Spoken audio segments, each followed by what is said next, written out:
Hello everyone, welcome back to another video. Today we're going to be looking at one of my personal favorite weapons in the game. I say that about every weapon I review, the Glaive Prime. Now, this weapon has kind of fallen off a little bit. I think I never thought I'd say this, but it's probably one of the worst glaives in the game. Not the worst, but it's one of the worser glaives in the game. But despite that, it can still hit damage cap. It is still capable of one-tapping level cap. So, the build that we have for you today is just straight up max damage, right? Like, this is, I think, the most you can get with the exception of volatile quick return here.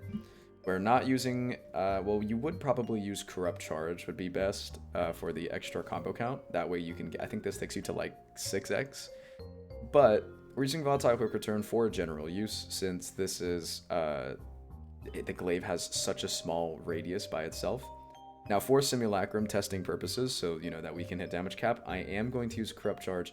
However, when we get into the mission, I'm going to switch to volatile quick return. Now, even when you do look at volatile quick return, you can still hit damage cap in the simulacrum, but it's not as consistent. When you are using it in an actual mission on trash mobs, you'll be fine. Like you'll hit damage cap, you'll hit billions of damage even without priming enemies.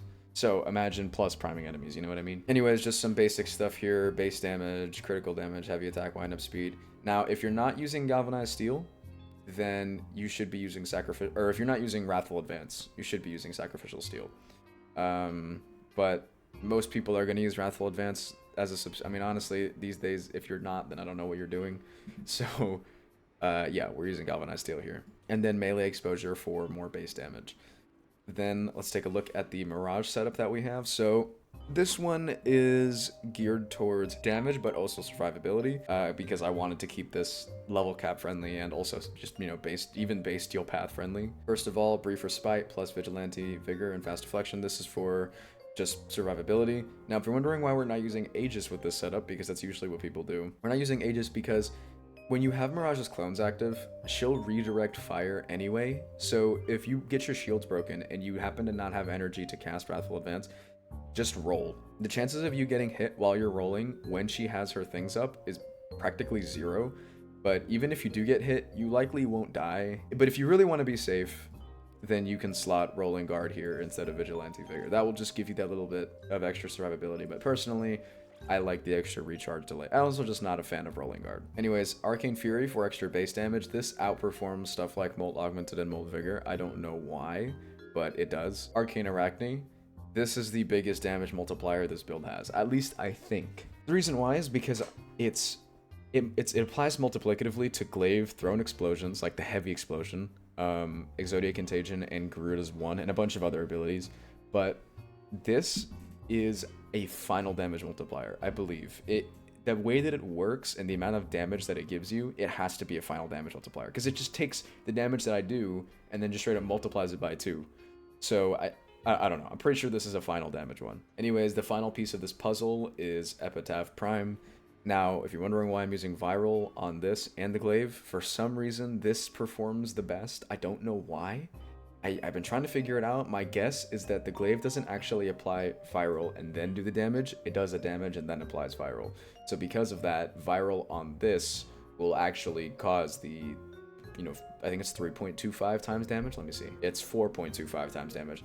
It will apply that to the heavy explosion, causing much, much more damage. So definitely use a primer with this build to hit damage cap. Otherwise, you're only probably going to be hitting like 1.7, 1.8 billion. All right, so going in, the buffs that you're going to need to have active are Eclipse, your clones, your 4, and Arcane Arachne. Now, I also need to like build up the stacks. Anyways, there you go. There's your damage cap. Now, if I was using shards on my Mirage, like strength shards, this would easily be hitting damage cap every single, even without volatile quick return. Well, even with volatile quick return, I mean, like it would still be hitting damage cap, but this can still do it, just not as frequent. Where is it? Oh, it's right there. Can still do it, just not as frequently. Like I'll show you right now. If I do this, it might not land and hit it. If you use Condition Overload instead of Prime Pressure Point, or you use another Glaive, sometimes you won't hit like actual damage cap, you'll just hit 2.1 billion. I don't know why.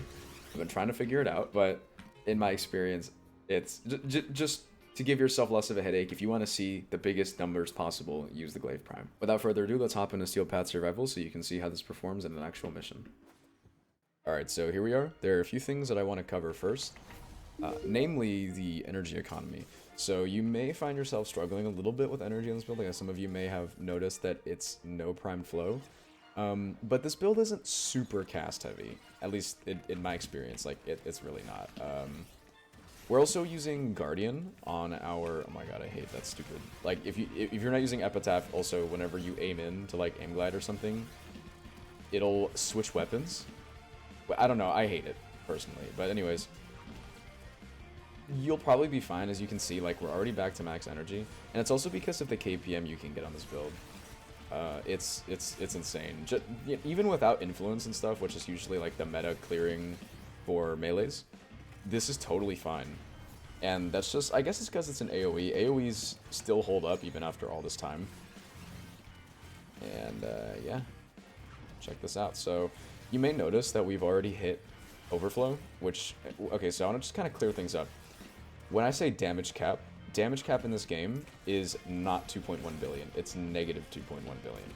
And then when I say overflow, I mean anything over 2.1 billion. So if you're playing, right, like you're playing this build, and you see negative 300, that doesn't mean you've done 300 damage. That means you've done far more than 300 damage. You've done 2.1 billion damage plus that. So I don't know if you noticed, but on some like shields, we've hit for like negative 1.7 billion. That is, what is that? It's like 3.3 billion or something like that.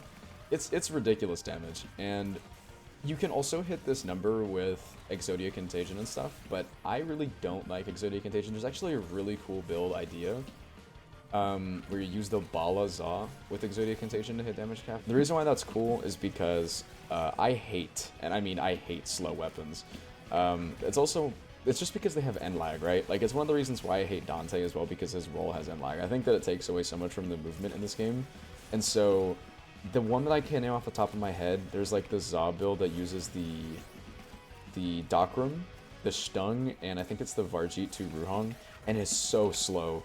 Like, I have the build, but it's so unbelievably slow, it hurts to use. Like, it's really annoying. So that Bala build will, like, you jump up, you swing, and it throws it out instantly, you know what I mean? So it's really convenient. As you can see, we're really trying our best to keep up these clones. These clones are honestly a huge source of survivability. Now, in level cap, I don't know how this would fare, but I haven't really taken much damage to my health yet, so I think it would be fine. By the way, I've hit 2.1 billion with Nourish as well, but I like shield gating with Wrathful Advance a lot more. Like, I hate, and I mean I hate shield gating with Nourish. I probably shouldn't have had to mention this, but it's gonna one-tap the Acolyte, like, easily. Look, I mean, if the Zorus video that I made a while ago that has, like, only a few buffs is able to one-tap an Acolyte, then this can more than one, like, this will one-tap a 4-person Acolyte, even at the high. I think the max level for Acolytes is, like, 300. So, it'll one-tap even those, trust me.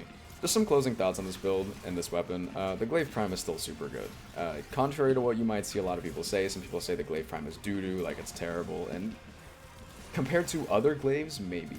But honestly, the fact that you can still hit damage cap on it with no Riven, no Bane, and most importantly, no Archon, well, maybe not most importantly, but no Archon Shards as well, is super nice, because that means that you can still use this weapon, low investment, and it'll still work for all content. You can do this, you can do level cap, you can do, like, EDA and stuff, you know, and it's great.